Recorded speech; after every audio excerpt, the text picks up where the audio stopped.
Alan Stanford sold the safest, most boring product in finance, a bank certificate of deposit, out of an offshore bank whose own government regulator was quietly on his payroll. The watchdog paid to check the bank was being paid by the bank. The people who lost their savings were not chasing a get-rich scheme. They thought they had done the careful thing. Their money was in a CD, the safe one. What they did not know was that it was offshore, the deposits were not insured, and the money was not where they had been told. Every fraud is a clock, and this one ran for over 20 years, in plain sight of the people paid to stop it. Alan Stanford built an empire on a single offshore bank in Antigua, and sold around $8 billion of its CDs to roughly 20,000 people across more than 100 countries. He was knighted. He flew his own jets. He bought his way into the center of international cricket. Then, in February 2009, it collapsed in a matter of days, and the savers learned that their safe deposits had been funding his yachts, his real estate, and loans to himself. It usually gets filed under the other big Ponzi, the one after Madoff. But Stanford's was crueler. It is the fraud that everyone who could have stopped it didn't. The auditor, the regulator, the bank, and the agency that suspected the truth for 12 years. This is how safe became the most dangerous word in the story. A certificate of deposit is the most conservative thing in finance. You hand a bank your money, it pays modest, steady interest, and, at a normal bank, it is insured and you get it back. Safe is the entire point. Stanford CDs were built to borrow every word of that promise, and to honor none of it. Stanford CDs issued by Stanford International Bank in Antigua were dressed in exactly that language.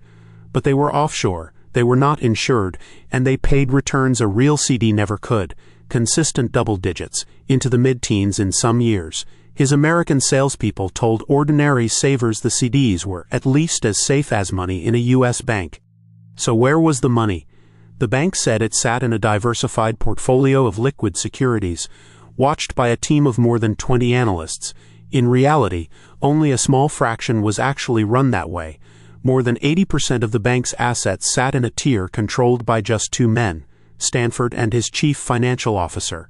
Inside it, illiquid real estate, marked up to absurd values, and about $1.6 billion in undocumented loans to Stanford himself. Which makes it the oldest machine there is.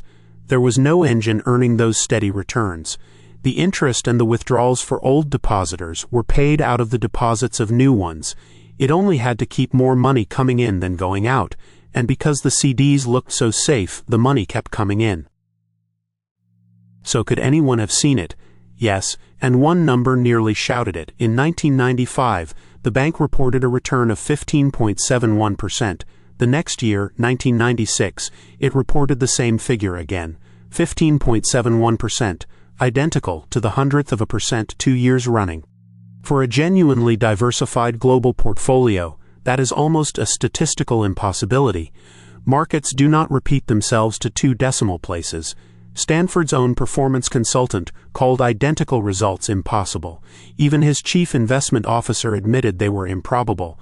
A real portfolio breathes. It rises and falls. This one didn't. It just paid, smoothly, forever.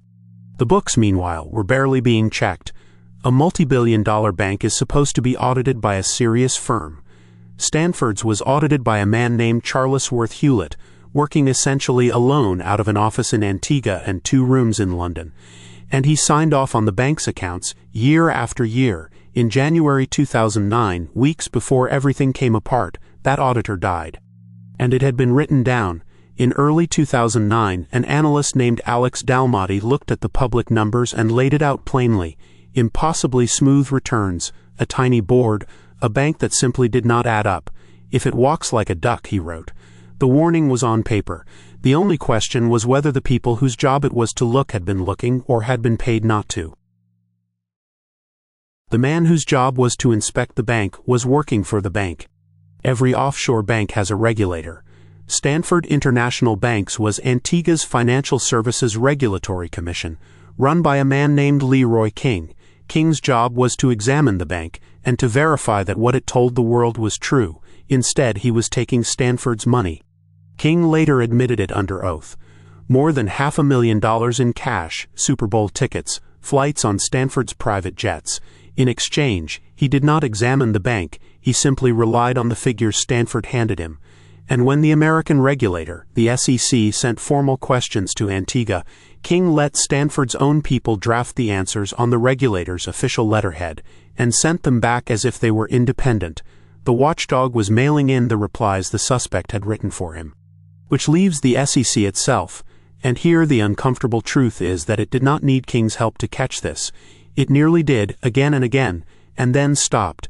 The SEC's own internal watchdog later found that its examiners in Texas concluded Stanford was likely running a Ponzi scheme as early as 1997, and reached the same conclusion in 98, in 2002, and in 2004. Each time the case was judged too complex, not a quick win, and set aside. The agency was not bribed, it simply did not act for 12 years.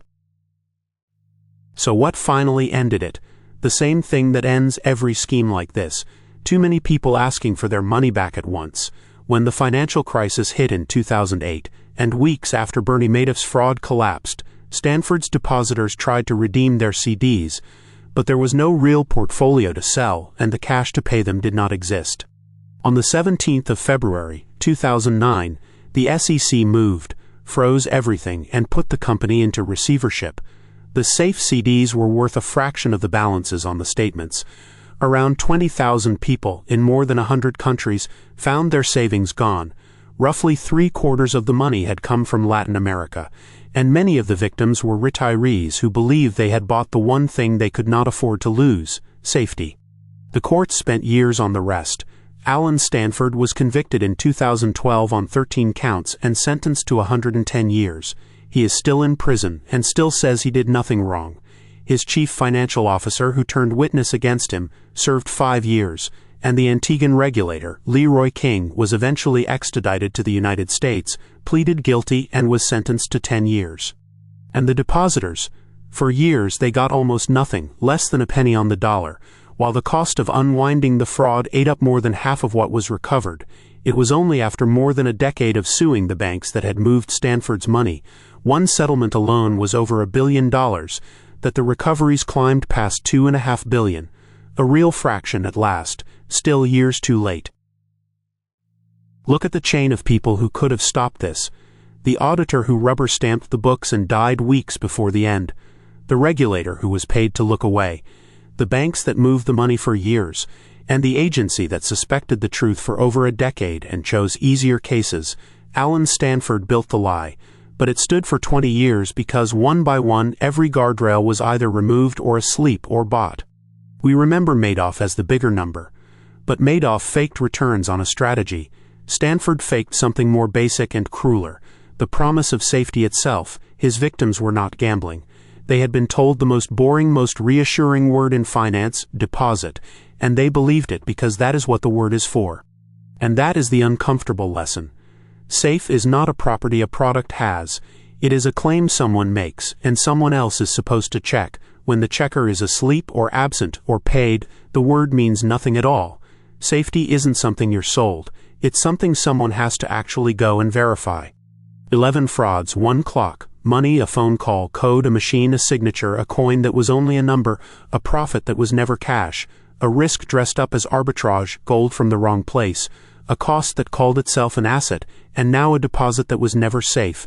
The thing they ask you to believe in keeps changing. The clock never does. There's always a next one. Thanks for watching Quiet Loops.